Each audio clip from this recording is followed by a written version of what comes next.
Maintenant, selon vos nombreux conseils, stockez la pâte de tomate au réfrigérateur en enduisant le couvercle de la moutarde ordinaire. Oui, ça se conserve bien. S'il est difficile d'utiliser des baguettes chinoises comme couvert, vous pouvez créer un simulateur pour les débutants et vous entraîner à la maison. Pour ce faire, je prends respectivement les bâtons chinois et une serviette. Je plie la serviette en un petit rouleau, la place entre les extrémités des bâtons chinois et à l'aide d'un plastique, je le fixe. Tout d'abord, enveloppez les bâtons eux-mêmes assez étroitement et jetez la dernière boucle sur un rouleau à partir d'une serviette. Maintenant, tout se passera facilement et simplement et avec le temps, vous maîtriserez les bâtons. Je veux faire cuire une poitrine de poulet. Comme vous le savez, la viande avec des os s'avère toujours plus savoureuse et plus juteuse. Pour que le filet de poulet marine plus rapidement et plus uniformément et plus tard pour cuire, je fais de petites coupes, je le transfère dans un récipient approprié et prépare la marinade, pour laquelle j'ai pris de la crème sûre, un peu de pâte de tomate et de la moutarde douce. J'ajoute également du sel, de l'ail séché, de la coriandre moulue, du paprika et du basilic. Bien enrober la poitrine de poulet avec la sauce mélangée jusqu'à consistance lisse et laisser mariner au réfrigérateur. Temps minimum 2 à 3 heures, mais il vaut mieux le laisser toute la nuit. J'ai un porte-cuillère en métal comme celui-ci et cela me sera très utile dans le processus suivant. Mais il y a des points noirs dessus. Pour m'en débarrasser, je prends un peu de soda et de sel avec un disque ou un chiffon humide. Tout est parfaitement essuyé. J'ai déjà mis le poulet au four pour le cuire. À une température de 180 degrés, elle y passera environ 40 à 45 minutes. En cours de cuisson, je lubrifierai plusieurs fois le poulet avec cette marinade à l'aide d'une brosse en silicone. La poitrine de poulet au four est appétissante, dorée, très tendre, mais je pense que vous pouvez clairement voir à quel point elle est juteuse. Le plus souvent, nous nettoyons les écailles de poisson avec un couteau, mais une cuillère à soupe ordinaire fait face à cette tâche, peut-être même mieux. Si la famille demande du poisson frit, je le panne toujours dans de la farine de riz. Lors de la friture, la farine de riz ne brûle pas, contrairement à la farine de blé. Pour que pendant la cuisson, le poisson reste croustillant et que les éclaboussures d'huile ne tachent pas tout autour, je recouvre la casserole d'une feuille de papier sulfurisé. Toutes les gouttes d'huile resteront sur le papier. Je pense que beaucoup sont confrontés au fait qu'avec le temps, le plastique jaunit. Mon ancien mixeur ne fait pas l'exception. Il s'avère que les pharmacies ont un remède très peu coûteux qui aidera à résoudre ce problème. Un petit effort et le mixeur est redevenu d'une agréable couleur beige. Après traitement au Dimexide, je l'essuie très soigneusement avec un chiffon humide. Dans l'une des vidéos sur les muffins au chocolat à base de farine de riz, j'ai finalisé la recette et je m'empresse de la partager avec vous. Pour le test, je prends les œufs, un peu de kéfir, plus c'est acide, mieux c'est. Je verse de l'érythritol, vous pouvez utiliser du sucre ou du sirop ordinaire. J'ajoute une pincée de sel et de vanille. Je verse le beurre fondu. Vous pouvez aussi utiliser de l'huile végétale. Et mixez le tout au mixeur.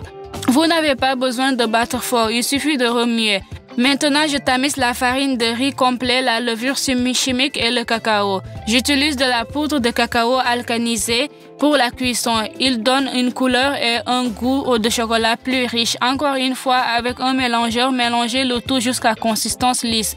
Ne battez pas longtemps. Nous avons remarqué que lors de la cuisson de cupcakes, dans les moules en papier, le fond est plus souvent trop humide. Dans une plus large mesure, cela s'applique aux cupcakes selon les recettes classiques traditionnelles. Pour éviter que cela ne se produise, je verse d'abord un peu de riz dans un moule en métal, puis je dispose les moules en papier et de la pâte à cupcake. Cette fois, je voulais des méga muffins au chocolat.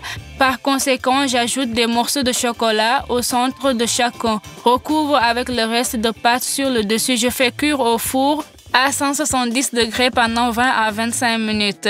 Le fond des cupcakes est sec. Je les laisse refroidir un peu, montre à quoi ça ressemble. C'est vraiment une beauté et juste épais et légèrement croustillant. Pour cuisiner une soupe très rapide, je fais d'abord la pâte à boulettes. Ajoutez le sel et l'eau à l'œuf. Mélangez jusqu'à consistance lisse. Ajoutez lentement la farine de blé entier. Bien mélanger pour qu'il n'y ait pas de grumeaux. La pâte est assez liquide comme de la crème sûre. Je mets la casserole sur le feu, verse un peu d'huile végétale. Je vais faire revenir les oignons, les carottes Et dès que les oignons deviennent translucides et que les carottes sont tendres, je verse le bouillon de poulet et en même temps je mets une gousse d'ail finement hachée. Après avoir fait bouillir le bouillon, il ne reste plus qu'à ajouter des boulettes. Je prends un écumoire, y verse la pâte et à l'aide d'une cuillère, j'ajoute rapidement toute la pâte dans le bouillon. Ces boulettes sont également préparées très rapidement. Je laisse bouillir la soupe pendant 1 minute, couvrir avec un couvercle et laisser infuser un peu. Au moment de servir, j'ajoute un peu de légumes verts, par exemple du persil. La soupe est merveilleuse, légère et savoureuse. Les tomates cerises sont parfaites pour faire des décorations en forme de cœur. Par paire, je ramasse les tomates d'environ la même taille et pour chacune des paires, j'ai coupé un petit morceau à un angle de 45 degrés. Je plie de grandes pièces avec une coupe, les unes les autres, je fixe avec un cure-dent. Ici, ce sont des cœurs du plus petit au plus grand.